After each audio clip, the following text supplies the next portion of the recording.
जब पूरी दुनिया टेंशन में है स्ट्रेट ऑफ हॉर्मुज को लेकर, तो उस बीच भारत के हाथ स्ट्रेट ऑफ हॉर्मुज की चाबी लग गई है। अब सभी देश स्वाभाविक तौर पे, खासकर डोनाल्ड ट्रंप, टेंशन में होंगे। और क्या आपको पता है कि 1 जून से नया रास्ता मिल सकता है? खाड़ी देशों से अफ्रीका और यूरोप तक बेधड़क एंट्री हो पॉसिबल है। नमस्कार, आप देख रहे हैं न्यूज़ 18 का डिजिटल प्लेटफॉर्म। मैं हूं आपके साथ श्रुति श्रीवास्तव। भारत और ओमान के बीच 1 जून से मुक्त व्यापार समझौता लागू होने जा रहा है और इस समझौता सिर्फ सामान की अदला बदली का नहीं होगा, बल्कि यह भारत के लिए नया कॉरिडोर खोल सकता है। हॉर्मुज के मौजूदा संकट से निपटने के लिए ये काफ़ी मददगार साबित हो सकता है। कैसे, वो समझिए। दरअसल भारत पिछले कुछ दशक के सबसे बड़े ऊर्जा संकट से गुजर रहा है।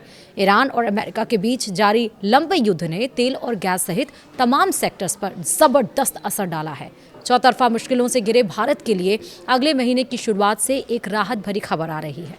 भारत और खाड़ी देश ओमान के बीच मुक्त व्यापार समझौता 1 जून 2026 से लागू हो जाएगा।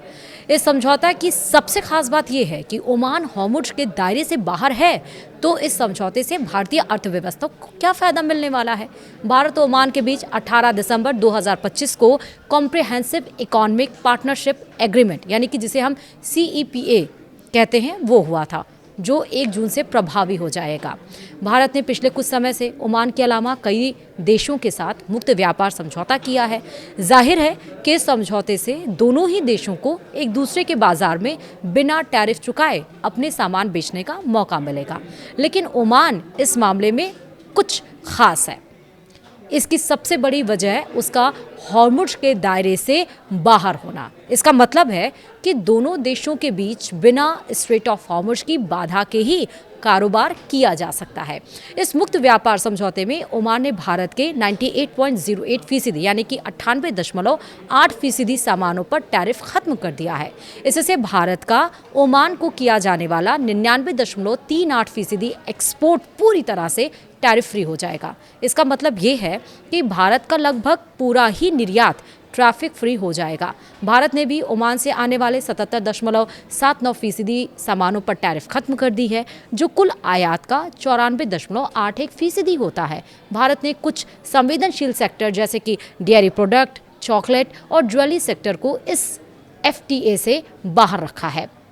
वहीं भारत के किस सेक्टर को फायदा होगा, वो समझिए। पहला, टेक्सटाइल सेक्टर, दूसरा गारमेंट्स, तीसरा लेदर, चौथा फुटवेयर, पांचवा James and jewellery, engineering goods, automobiles, plastic, furniture, pharmaceuticals, medical devices, agriculture products जैसे कि चावल, अनाज आदि।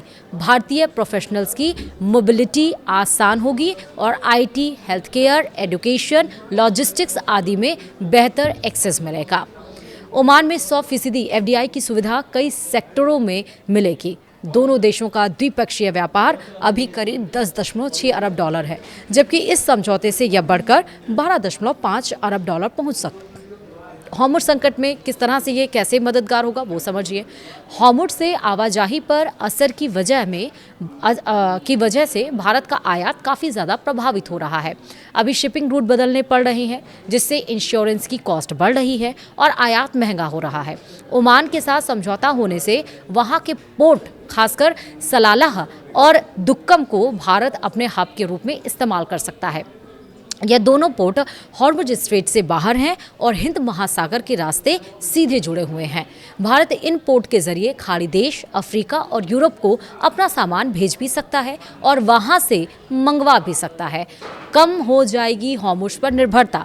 कैसे, वो समझिए। दरअसल ट्रेड मार्केट एक्सपर्ट तो इस समझौते को ओमान ट्रेड कॉरिडोर भी कहने लगे हैं। उनका कहना है कि पेट्रोकेमिकल सहित तमाम सामान को ओमान के रास्ते डाइवर्ट करके निर्यात अथवा आयात किया जा सकता है। इससे हॉर्मुज पर निर्भरता कम हो जाएगी और भारत को व्यापार का नया रास्ता मिलेगा।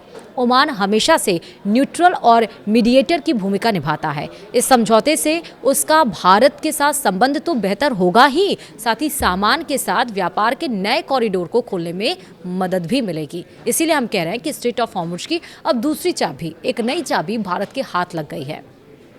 तो है ना ये इंटरेस्टिंग टॉपिक और नॉलेजफुल भी, इसलिए अपने कमेंट आप इस पे ज़रूर दीजिएगा। इस वीडियो को तमाम लोगों के साथ शेयर ज़रूर करें। साथ ही इस वीडियो में इतना ही। नमस्कार।